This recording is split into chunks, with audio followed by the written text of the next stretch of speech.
ዓለም በከፍተኛ ስጋት ላይ ነች። በአረቢያን ባህር ላይ አሜሪካ የኢራን ድሮን መታ መጣሏ ተሰማ። ትራምፕ ለጦርነት እየተዘጋጁ ነው ወይስ የሶስተኛው የዓለም ጦርነት መጀመሪያ? በሌላ በኩል በኢትዮጵያና በኤርትራ መካከል ያልታሰበ የቃላት ጦርነት ተቀሰቀሰ። ኤርትራ የጠቅላይ ሚኒስትር አብይ ንግግር ርካሽ ውሸት ስትል በከባድ ቃላት መለሰች። ጦርነቱ በይፋ ሊታወጅ ነው። ሰበር መረጃዎች አሁን ይዘንላችሁ ቀርበናል። እስከ መጨረሻው ተከታተሉን።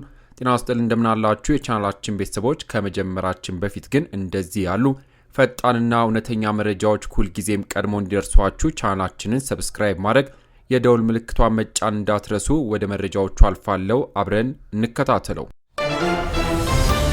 ክቡራን አድማጮች፣ በቅድሚያም አሜሪካ በአረቢያ ባህር ላይ ወደሚገኘው አውሮፕላን ተሸካሚ መርከቧ በኃይል ሲቃረብ የነበረ የኢራን ድሮንን መታ መጣሏ የአገሪቱ ጦር ቃል አቀባይ ገለጹ።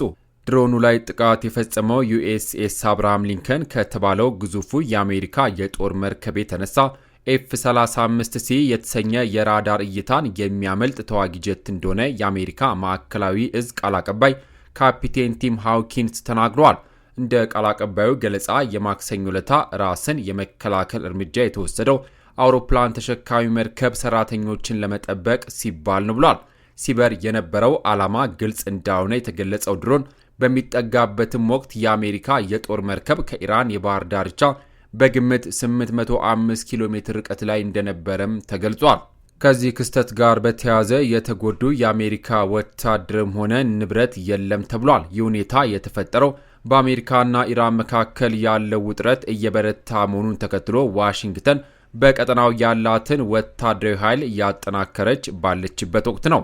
የአሜሪካው ፕሬዝዳንት ዶናልድ ጄ ትራምፕ ኢራን የኒውክሌር ፕሮግራሟን ለመገደብ የሚያስችል ስምምነት ለመፈጸም ድርድር ካላደረገች እርምጃ እንደሚወስዱም ዝተዋል።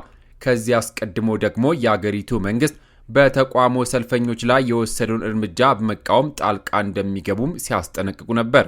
የኢራን ድሮን ተመቶ ከወደቀ በኋላ ከፎክስ ኒውስ ጋር ቆይታ ያደረጉት የዋይት ሃውስ ፕሬስ ሴክሬታሪ ካሮሊን ሊቪንቲ አሜሪካ ኢራን ከዚህ ሳምንት መጨረሻ ለማካሄድ የቀጠሩት ድርድር አሁንም እንደተጠበቀ መሆኑን ገልጿል። ትራምፕ ሁልጊዜም ለዲፕሎማሲ ቅድሚያ ለመስጠት ቁርጠኛ እንደሆኑ የተናገሩት ፕሬስ ሴክሬታሪዋ ነገር ግን ሁሉም ቢሆን ወታደራዊ ኃይልን መጠቀም ጨምሮ የተለያዩ አማራጮች ጠረጴዛ ላይ እንዳሉም አስገንዝበዋል።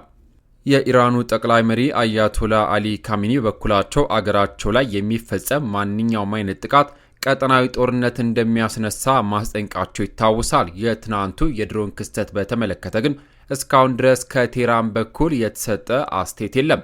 በሌላ በኩል ማክሰኞ ዕለት የኢራን የእስላማዊ አብዮታዊ ዘብ በሆርሙዝ የባህር ወሽመጥ ላይ ሲያልፍ በነበረ የአሜሪካ ባንዲራ የሰቀለና አሜሪካ ሰራተኞችን የያዘ የንግድ መርከብ ላይ ትንኮሳ እንደፈጸመ የአሜሪካ ጦር ገልጿል። ይሁን እንጂ ለመርከቡ ወታደራዊ ድጋፍ እንዲቀርብ ተደርጎ ሁኔታው እንደተረጋጋና መርከቡ በሰላም እንዳለፈ ካፒቴን ሃውኪንስ ገልጸዋል። ክቡራን አድማጮች፣ ወደሚቀጥለው ሌላኛው መረጃችን ሳልፍ ከሀገር ውስጥ የኤርትራ የማስታወቂያ ሚኒስትር የማነ ገብረ መስቀል ጠቅላይ ሚኒስትር ዶክተር አብይ አህመድ በሕዝብ ተወካዮች ምክር ቤት ስለ ኤርትራ መንግስት ያደረጉት ንግግር የኢትዮጵያ መንግስት በኤርትራ ላይ ሊከፍት ያቀደው የጦርነት አጀንዳ ምክንያታዊ ለማድረግ እየቀረበ ነው ሲሉ ተቹ።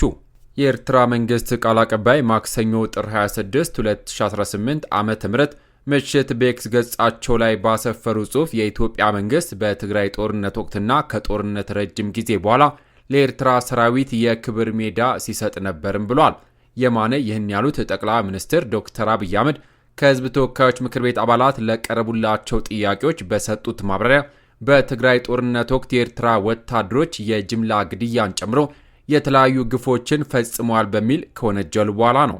የኤርትራና የኢትዮጵያ ግንኙነት መሻከር የጠቀሱት ጠቅላይ ሚኒስትር አብይ በሁለቱ ሀገራት መካከል ግንኙነት ውስጥ ችግር የተፈጠረው መንግስታቸው በቀይ ባህር ላይ የባህር በር የማግኘት ጥያቄን በማንሳቱ እንዳልሆነም ተናግሯል። በትግራይ ውጊያ ሲጀመር በመጀመሪያ ዙር ውጊያ ሽሬን ካስለቀቅም በኋላ የኤርትራ ጦር ከኋላ ተከትሎ ሽሬ ገብቶ የአንዳንድ ግለሰቦችን ቤት ማፍረስ፣ ፎቅ ማፍረስ ሲጀምር ጸቡ ተጀምሯል አልተናገርንም እንጂ ሲሉ በሁለቱ መንግስታት መካከል ጸብ የጀመረው ከትግራይ ጦርነት ጋር በተያያዘ መሆኑን ገልጿል። በተጨማሪም የኤርትራ ወታደሮች አክሱም ውስጥ ወጣቶችን በጅምላ መረሸናቸውን እንዲሁም አድዋና አዲግራት ከተሞች ውስጥ ፋብሪካዎች እንዳወደሙ፣ እንደዘረፉ ለምክር ቤቱ አባላት ተናግሯል። እነዚህ ድርጊቶችን ለማስቆም ወደ ኤርትራ በርካታ መልእክተኞችን መላካቸውንም አክለዋል። ይህ ጸብ ተፋፍሞ ሄዶ የፕሪቶሪያ ስምምነት ሲፈረም እንዴት ህወሓት ሳይጠፋ እንዴት ትግራይ ሳይወድም ፊርማ ይደረጋል በሚል ነው ጸቡ የመጨረሻ ጫፍ የደረሰው ብሏል። ከዚህ ኃይል ጋር ሆነው ነው እንግዲህ አንዳንድ የህወሓት ሰዎች ኢትዮጵያን ለማፍረስ እንስራ ያሉት ሲሉም ከሷል።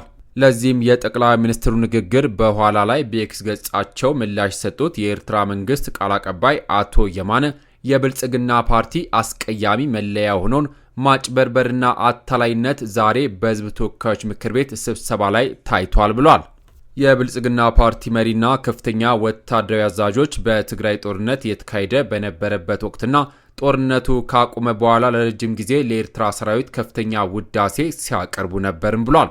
የኢትዮጵያ መንግስት አመራርና ወታደራዊ አዛዦች ጥልቅ ምስጋናቸውን ለመግለጽ በአገር ደረጃ ሜዳሊያዎችን ሲያበረክቱ እንደነበር በህዝቡ የሚታወቅ መሆኑ ይታወሳል ሲሉ በኤክስ ገጻቸው ላይ ጽፏል። ጠቅላይ ሚኒስትሩ በፓርላማ ባደረጉት ንግግር የዘረዘሯቸውን ጉዳዮች ርካሽና ወራዳ ውሸት ሲሉም አጣጥሏል።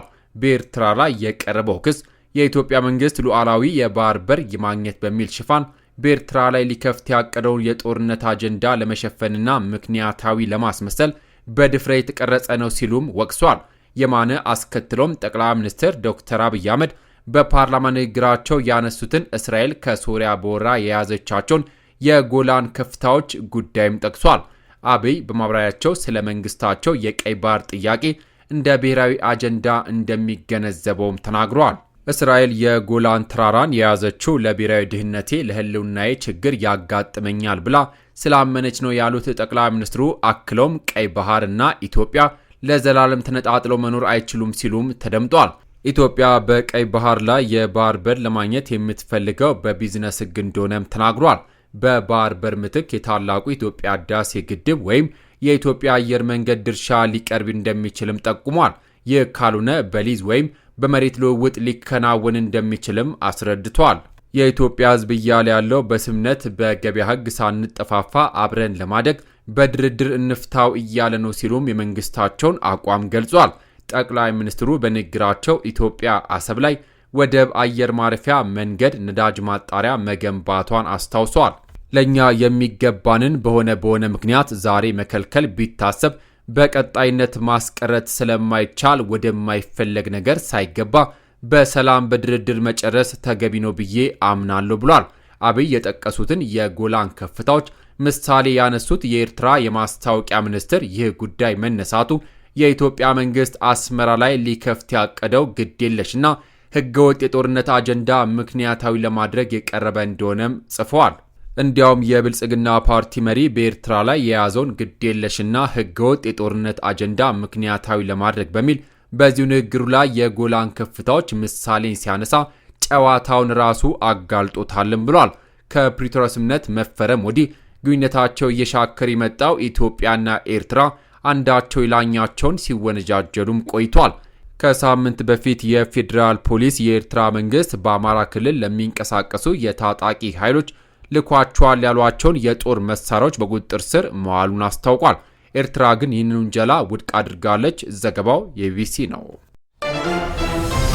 ክቡራን አድማጮች የዛሬዎቹ መረጃዎች እነዚህን ይመስሉ ነበረ። በአረቢያን ባህር ላይ የተቀሰቀሰው የአሜሪካና የኢራን ፍጥጫ ወደ ከፋ የዓለም ጦርነት ያመራ ይሆን? በሌላ በኩል በኢትዮጵያና በኤርትራ መካከል የጀመረው ይፋዊ የቃላት ጦርነት ውጥረትስ መጨረሻው ምን ሊሆን ይችላል የሚለው የሁላችንም ጥያቄ ነው። ለመሆኑ እናንተስ የኤርትራ መንግስት ለጠቅላይ ሚኒስትር አብይ ክስ የሰጠውን ርካሽ ውሸት የሚል ምላሽ እንዴት ትመለከቱታላችሁ? ይህ ፍጥጫ ወደ ሌላ ግጭት ሊያመራ ይችላል ብላችሁ ታስባላችሁ? እንዲሁም የአሜሪካና የኢራን ጦርነት ቢቀሰቀስ በኢትዮጵያ ላይ የሚኖረው ተጽዕኖ ምን ሊሆን ይችላል? ሐሳባችሁን በኮሜንት መስጫው ላይ አጋሩን። ከሰዓታት በኋላ በሌሎች በአዲስ መረጃ እስከምንገናኝ በያልንበት የዓለም ዳርቻ ቸር እንቆይ።